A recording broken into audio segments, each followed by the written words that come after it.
আমার শখের খামারে আমার সবচেয়ে প্রিয় কাজ হলো হারভেস্টিং করা। তাই তো ভাতিজা মুবিনকে নিয়ে আজকে বাগান থেকে খুব সুন্দর কিছু লাল শাক সংগ্রহ করলাম। রমজানের মাসে বিষমুক্ত এই লাল শাক খেতে দারুণ সুস্বাদু এবং তৃপ্তিদায়ক। যেহেতু ইফতারে আমরা শশা খেতে পছন্দ করি, এটা ঠিক শশা না ক্ষীরা, আমি শশার গাছ মনে করে লাগিয়েছিলাম, তাই বারবার শশা বলে ফেলে। একটা ক্ষীরা সংগ্রহ করলাম। এরপর আমাদের রান্নার জন্য কিছু কাঁচা টমেটো দরকার। অলরেডি টমেটোগুলোতে কালার চলে এসেছে, পাকার মতো প্রায়, তাই আগেভাগে কিছু কাঁচা টমেটো সংগ্রহ করলাম, যদিও বেশ কয়েকটা ইতিমধ্যে পেকে গেছে। এগুলো আমরা ইফতারের সালাদ হিসেবে ব্যবহার করব।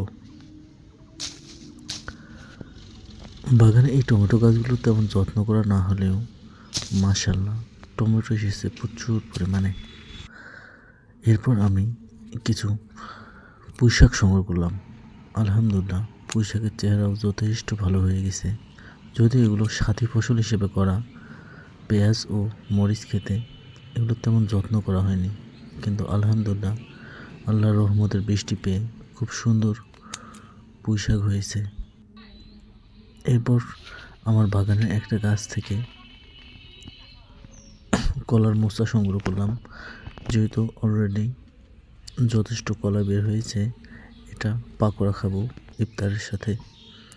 এরপর আমার মামার ক্ষেত থেকে পাশে কিছু এলাচ সংগ্রহ করলাম। এরপর আমার বাগান থেকে আমার খরগোশের প্রিয় শাক লাফা শাক সংগ্রহ করে তাদেরকে খেতে দিলাম। সাথে আমার বাগানের চাইনিজ ঘাস আছে।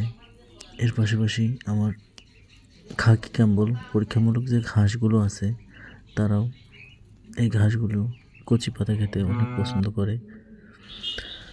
বাসায় বেশ কিছু রাবিশ জমে গিয়েছিল, প্লাস্টিক বোতল, ক্যালকুলেটর, বিভিন্ন লোহার টুকরা, বই খাতা, এগুলো হকারের কাছে বিক্রি করে দিলাম। এরপর আমরা গেলাম আমাদের বাড়ির বাউন্ডারি ওয়ালের পাশে কিছু সুপারি চারা লাগাতে। সুপারিগুলো আমরা কক্সবাজার থেকে সংগ্রহ করেছিলাম।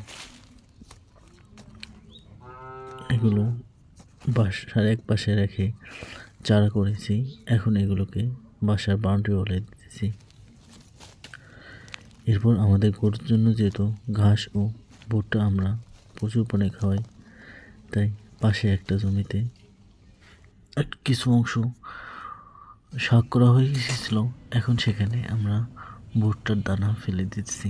ভুট্টার দানা ফেলে দেওয়ার জন্য এই রোজা রেখেই লাঙ্গল হাতে জমি কর্ষণ করলাম। কৃষিতে যতটা ফ্যান্টাসি আছে ততটাও কষ্ট আছে, কিন্তু নিজ হাতে উৎপাদিত ফসলগুলো দিয়ে যখন হাতে পাই এই কষ্ট আর কষ্ট মনে হয় না।